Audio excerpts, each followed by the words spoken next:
Hey guys, welcome back here to another edition of The Fishing Teacher. And man, I really appreciate you guys watching today's video.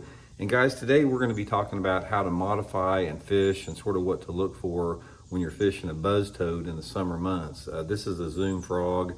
There's a lot of different buzz toads out there, but we're going to talk a little bit about this and give you guys some tips and advice on how to catch fish on it. Because I've done some stuff on this in the past a little bit, but it seems like to me during the month of August and September are the 2 months where this thing really works good. And I want to dive into a little bit more detail on this because it's such a really good lure category. I think it's going to add up to some good fish for you guys.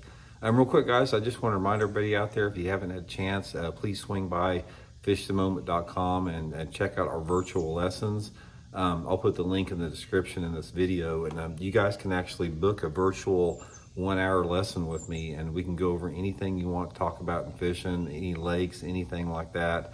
It's a really good way to get honed up if you're having a tough time with a technique or a certain lake. So again, I'll put the link in the description. Much appreciated.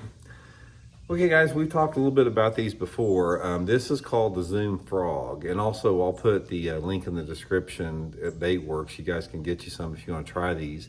But you know, there's been frogs called the ribbit toads, horny toads, different type of frogs. This particular one, it actually floats on the surface, where some of them will sink and you have to reel them. But basically, if you're not familiar with it, these legs really flap, and they make sort of a subtle buzzing noise when you bring it across the water. It's almost like a subtle buzz bait, and that's why it works really good in the month of August. But what I want to do is I'm going to show you sort of how to modify it and how I want to rig it, and then we're going to talk a little bit about the details on this. So we've touched upon this in the past a little bit, but I want to get into it. Now, most people, when they're thinking about a toad like this, they're thinking about using that big EWG hook. Guys, I don't like to do this because the way that I fish it, I don't fish this thing over heavy cover. What I do is I take a straight shank. This is the Gamakatsu G Finesse straight shank flipping hook, and I come through and I thread it through the nose. I'll just come right through the nose like that, and I'll thread it through the bait like this, and I want to come out on the bottom, because weird thing about this toad like here is, like, if you come out of the hook on the top, the toad will flip upside down. So you actually have to rig it upside down in order to get the toad to work right as far as coming through the water right. So what you want to do is you want to come through and get it through here. This thing's really hard, and I'm going to show you how to help that out. But come through the bottom of the toad, or the Zoom frog. Man, this thing is hard. And you're coming through like that. And what happens is the hook will not ride up like that. It'll occasionally turn over, but most of the time it'll ride just like that under the water. And when the fish bites it, you get them every time. And this is the biggest drawback between these toads, is you lose so many fish on them, because most people hook them with an EWG hook and they come over the top. And these things they have so much plastic in them, and they're so hard that you lose the fish. But guys, this will get them every time. And unless you're fishing around some type of weeds, you're not going to get hung up. But specifically the way that I'm going to talk about fishing it here. Okay, the next thing you need to do is you got to cut this thing up. And the reason I do this is that it even further increases the amount of hookups you get on it. This is a hard piece of plastic. So I take my scissors, and I'm just going to cut grooves in them, just like that. You can see that I've got them opened up like that, and I'll do that on both sides. And what this does, it basically just takes away some of the mass of the bait. So see, I've got them all cut up like that on both sides. And what that does is when that fish hits it, it even collapses even more, and it's not quite that hard, solid mass of plastic. So that's the way I like to rig it.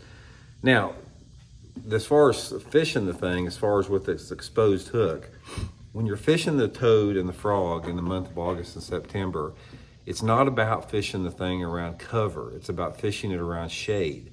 To me, this thing is all about shade, 100% of the time. I don't care if you don't have a stick of wood or a piece of rock or anything, or a dock or anything in the lake you're fishing.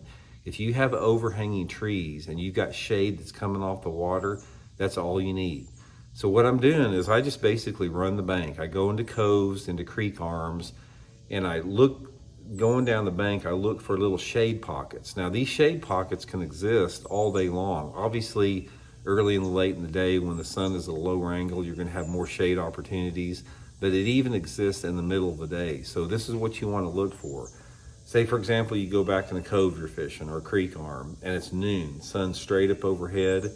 Now, if you go down the bank, look for those areas that has a big tree up on the bank or overhanging. And if you've got an area of shade that is like this big and as big as your car hood, throw this frog right into that shade, right up on the bank.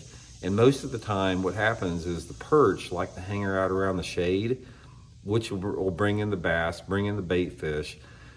Usually there's a bass using that piece of shade. They use the shade as ambush, and that shade is going to change throughout the course of the day because the amount of shade that you're going to have at 10 o'clock in the morning versus 2 o'clock in the afternoon are going to be completely different based upon the sun angle.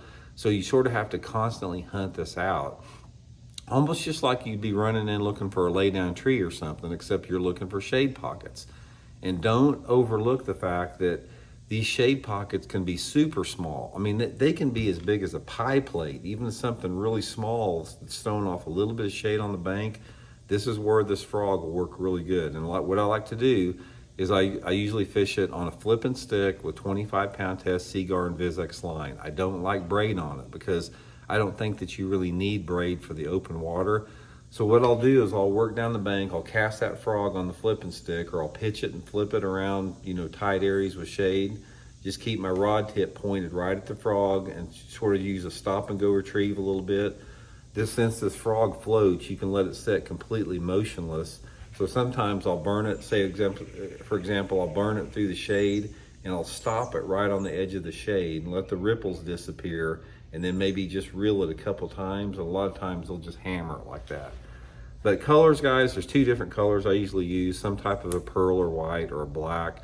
I usually like the white during the little bit lower light conditions, say for example, if it's rainy or early in the morning, and I like the black color, the solid black, just on sunny days. So anyway, guys, give them a try. I'll put the link in the description. It's a good way to catch some quality fish. When you get a bite doing this, it's usually an above average fish. It's not a small fish deal. You can catch some quality fish doing it. So hope it helps out. We'll see you guys.